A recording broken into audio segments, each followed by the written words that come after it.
Hi everyone. First of all, I'd just like to note that my bangs are not actually uneven. It's just the way they're bouncing. So today's actually a very important day for me because I have an essay due on Monday, but I told my teacher like an idiot that I'd get it done by tonight. For those of you who have been following this, it's the essay that I have to write because I'm being falsely accused of cheating. Well, it's not even like I have to write it. They actually accepted the old essay. They ended up accepting it, but then they gave me a 0 on the original assignment, which was separate from the old essay. It was like a draft of the old essay, which was like an assignment that they gave me a 0 on. So then they were like, okay, if you write another essay, we'll add it to your grade to kind of give you a fair shot at like evening out your grade, I guess. So I have to rewrite an essay or write a new essay for basically no reason, but I'd be an idiot not to do it because I've been arguing with the administration on this for like a month now. And I go back to school next week. So I guess I just wanted to talk about my relationship with writing because I have a weird relationship with writing, specifically essay writing, but I guess just all writing, because I really think that it's important for people to write. I've never been like really a creative writer. I've just journaled, basically. Like, I want to say my whole life, but kind of like sporadically throughout my life, I've journaled. And it's been really helpful for me for managing my emotions, for mitigating conflict, whether that's like inner conflict or something that I'm going through in like a social situation. So I highly recommend everyone like figure out how to write. Also because people don't know how to write or communicate effectively, and it's really problematic, like especially people in STEM. If you're in STEM, I'm looking at you because I know a lot of people in STEM or like who want to go into STEM, and I have to work with certain people too who are just like not as communicative as they could be, and who are not as articulate as they could be, and it creates a lot of problems. It really does. And it sounds like such a baseline thing, like, oh, it's like a personality thing, or it's just like the way they talk. It can be fixed and it can be improved. I don't know, if you just like, it's a muscle that you definitely have to train, but the fact that people don't want to train that muscle is so annoying to me.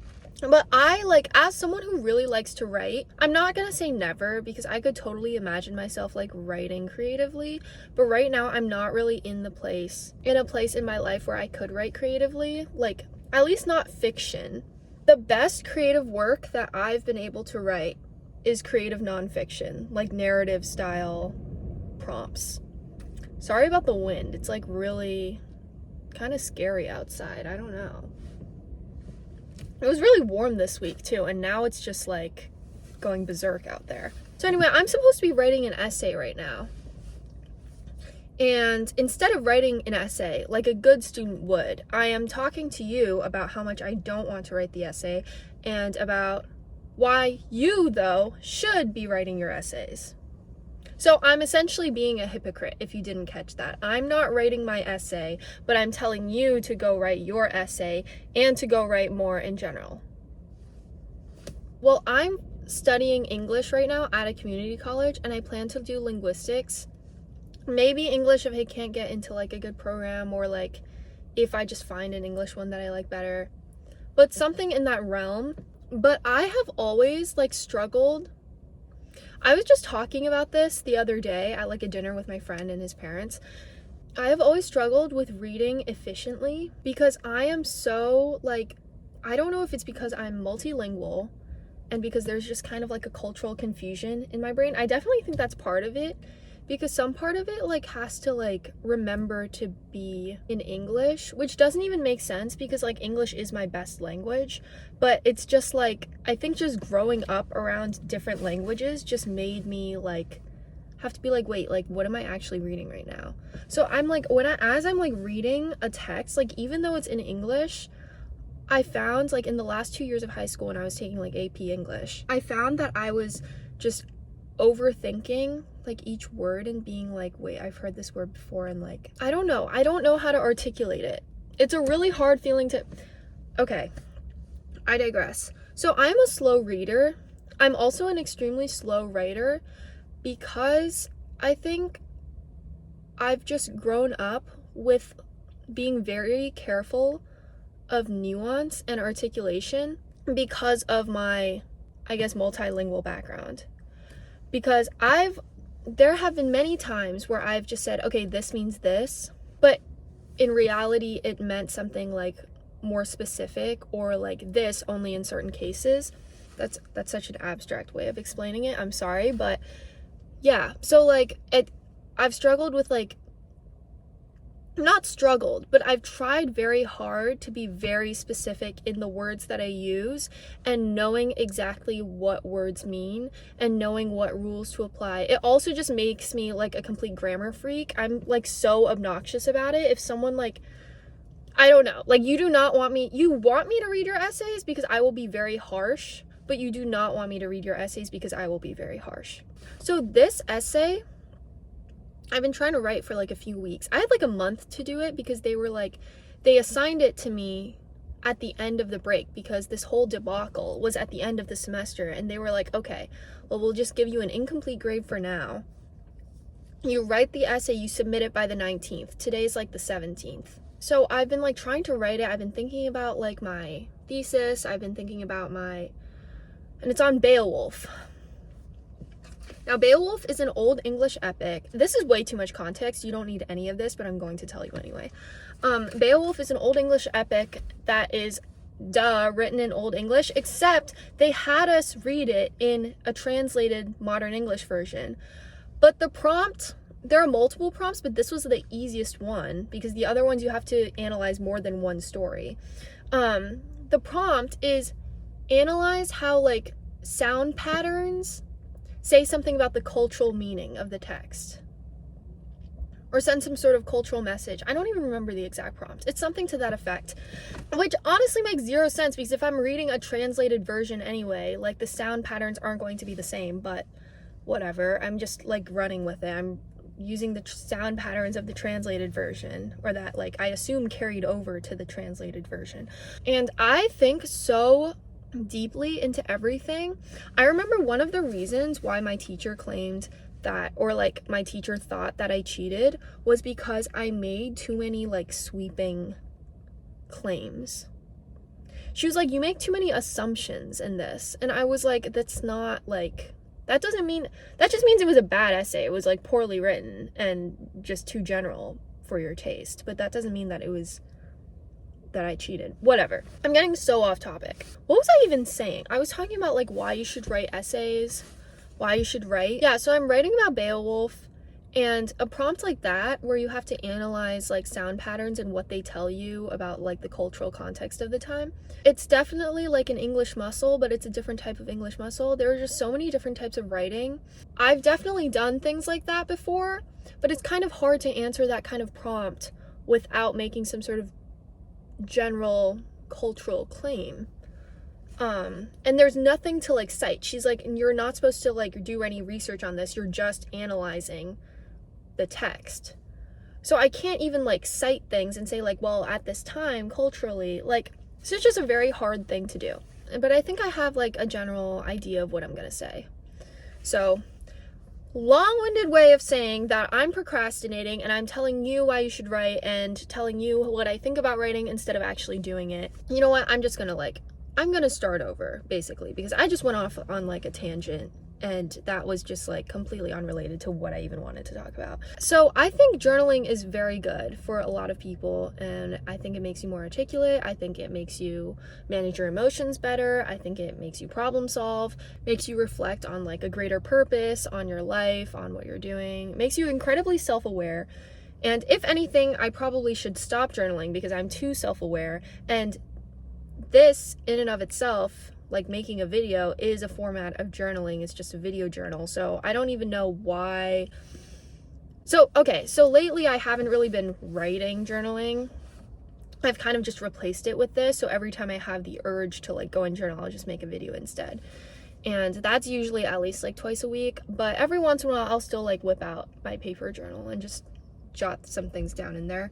And throughout high school, like, I've always considered myself a humanities person, definitely like an English person, because I like to read, I like to really deeply analyze text, and like I said before, like, it takes me a long ass time to do it, and that's a pro and a con. It was a con in, like, what is it, the timed essays that I had to write in high school, because I would take such a long time to read the text. I would only spend, like, I take a long time to, like, think and come up with ideas, but when I do, they usually are pretty good. I think. Like, I often ran into the problem of, like, writing too little because I was too focused on making a good analysis, but I think that's better. Like, I think it's better to write, like, a detailed, like, maybe 2 paragraphs than, like, first idea I had, run with it, in, like, 3 paragraphs or something.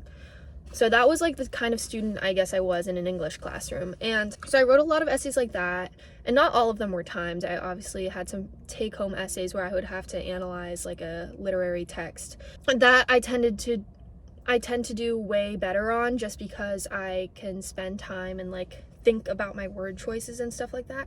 Because, like I said, I don't know what it is, maybe, like, the cultural background, or, like, just maybe I have some form of ADHD, I don't know. It takes me a long ass time to, like, think of the words that I want to use. Even as I talk, I'm only talking as quickly as I am because I'm talking to a camera. If I were talking to a person and I were, like, actually caring about what comes out of my mouth, and that makes it sound like I don't care about what's coming out of my mouth right now. No, but, like, if I were talking to a person and I actually had to, like, stop and really consider what I was saying for specifically that person, like, for the audience of that one person, it would take me, I talk a lot slower because I'm thinking about every single, like, intentional word choice. Needless to say, it takes me a long ass time to write anything because I'm thinking so much. And I know that's, like, a big problem. That's, like, the number one problem with, like, writers, I think. Not that I would consider myself a writer, but I definitely do write. Yeah, I don't, my brain works in such a way where it's, like, analyzing, I used to not even be good at analyzing. I used to just be good at, like, this is gonna sound so corny, philosophizing. I would just think of, like, ideas and just like, random shit, like, or, like, if hypotheticals. Like, my freshman year, I had this teacher who would, like, make us all write an essay on, like, whatever topic we wanted. I think every 2 weeks we had to submit an essay on whatever topic we wanted. Like, for those, I would usually talk about, like, my opinion on some sort of societal change, or, like, I wrote one essay on, like, what I think comedy is, and then I wrote another essay on, like, how I imagine the world would be if we woke up tomorrow and it were Pangea again. Things like that. Like, I would just like reflective type essays. I don't think I'm, like, creative. Like, I don't do well with, like, poetry. You ask me to write a poem, I could probably write, like, a better than average poem, but I'm not at all a poet. And it's strange because I do like thinking creatively, but I'm not a creative writer. Yes. Anyway, that's just some context as to how my brain works. Honestly, maybe my brain doesn't even work in specifically an English way. Maybe it just works in a linguistic way, a linguistic and cultural way. And I would just write about linguistic and cultural things, and that did take me far. So if you're, like, as long as you're writing about something you like, I really don't see the issue. I think it's still going to expand your vocabulary, expand your thought processes, make you more efficient and articulate as a thinker. Like, I'm drinking so much Starbucks because I got a gift card. Okay, I think the intimidating thing about writing is that it takes so much energy out of you. At least for me, it does. Like I said, I spent so much time thinking about, like, my word choices and everything that, like, before I start writing, I have to mentally prepare. I'm going to be like, I'm going to be so exhausted by the end of this, but I have to do it. It's like working out. It actually, for me, it feels exactly like working out in the sense that I never want to do it, but once I do it, I'm so relieved and I feel so good about myself because I'm like, this is a good ass essay.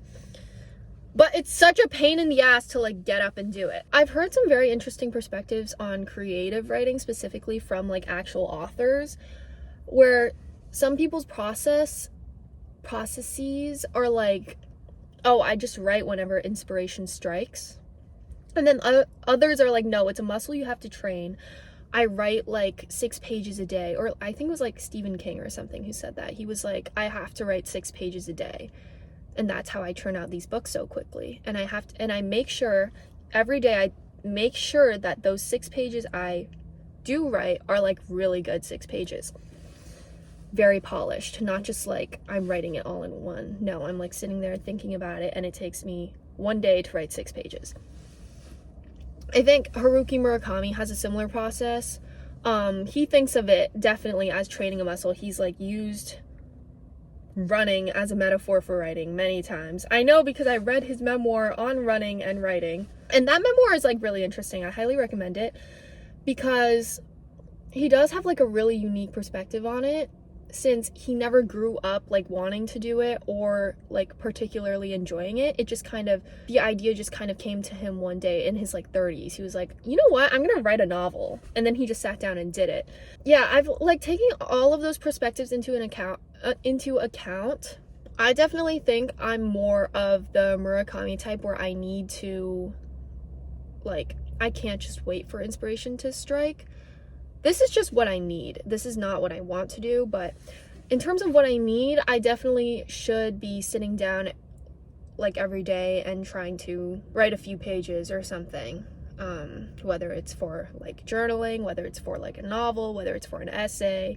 Let me just think for a second on what else I want to talk about regarding writing. I guess the other thing with writing is just the fact that you're deeply self-aware, observant, and reflective. That's like kind of all it really is. So when you write and you think of people who you know are good writers, that's all they are.